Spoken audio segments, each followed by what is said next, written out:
अस्सलाम वालेकुम व्यूअर्स, कैसे हैं आप सब लोग। उम्मीद है खैरियत से होंगे और बहुत खुश होंगे। आज मैं आपको बताने वाली हूँ एक इंस्टेंट स्वीट रेसिपी।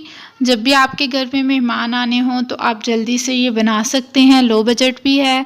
आपके पास 1 लीटर दूध होना चाहिए और 150 का हमें लजीज़ा का पैकेट मिलता है जिसके ज़रिए हम बना सकते हैं। तो लजीज़ा का आपने कुल्फ़ा आइसक्रीम का पैकेट ले लेना है और दूध को हमने विदाउट वाटर जो है वो बॉयल कर लेना है, यानी इसमें पानी नहीं ऐड करना, खालिस दूध होना चाहिए। जैसे ही दूध में अच्छी तरह से बॉयल आना शुरू हो जाएंगे 5 से 10 मिनट तक हम इसको मज़ीद बॉयल करेंगे और फिर हम इसमें 2 टेबलस्पून मक्खन के ऐड कर लेंगे और इसको अच्छी तरह से बॉयल करेंगे। उसके बाद आपने लजीज़ा का साशे खोलना है और उसको इसमें ऐड कर लेंगे। इसके अंदर डिफरेंट फ्लेवर भी मिलते हैं, तो आप जो आपको मज़े का लगता है आप वो ट्राई कर सकते हैं। और मैंने सारा लजीज़ा का पैकेट ऐड कर लिया है और इसको हम अच्छी तरह से मिक्स करेंगे दूध में।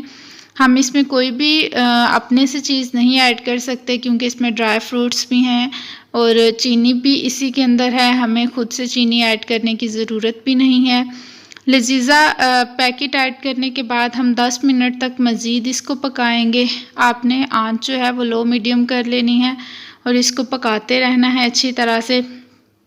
और आफ्टर 10 मिनट्स आपने इसको ठंडा होने के लिए रख देना है। फिर आपने एक ब्लेंडर लेना है, जग के अंदर मैंने दूध ऐड कर लिया है और ब्रेड लेंगे, ब्रेड के कोने उतार लेने हैं आपने और उसको काट के हम इसके अंदर ऐड कर लेंगे। और उसको ऐड करने के बाद ब्लेंडर को 10 सेकंड के लिए हम चला देंगे। आफ्टर 10 सेकंड हम इसको निकाल लेंगे और फिर हमने इसको मज़ीद ठंडा करना है। और मेरे पास सांचे जो हैं ये लजीज़ा के पैकेट के अंदर ही मिलते हैं। मैंने 4-5 बाय किए थे, तो हर पैकेट के अंदर 2 सांचे होते हैं। तो इस तरह से मैंने इनको जो है वो जमा किया हुआ है। तो इन दूध को फिर हम इसके अंदर डाल लेंगे। सांचा नहीं है आपके पास तो आप कोई भी आइसक्रीम वाला डब्बा घर में है या कोई और टिफ़िन मौजूद है तो आप उसमें ऐड कर सकते हैं, रख सकते हैं। 6 घंटे के लिए मैंने इसको फ्रिज में रखा था और फिर हम इसको निकाल लेंगे सांचे में से। तो मज़ेदार सी आइसक्रीम जो है कुल्फ़ा आइसक्रीम वो रेडी है।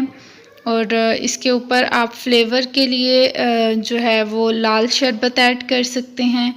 मैंने यहाँ पे जामे शीरी ऐड किया है, बहुत ही मज़े का बना था, ट्राई कीजिएगा। झटपट बनने वाली रेसिपी है और दुआओं में याद रखिएगा। चैनल को ज़रूर सब्सक्राइब कीजिएगा। फ़ी इमान अल्लाह।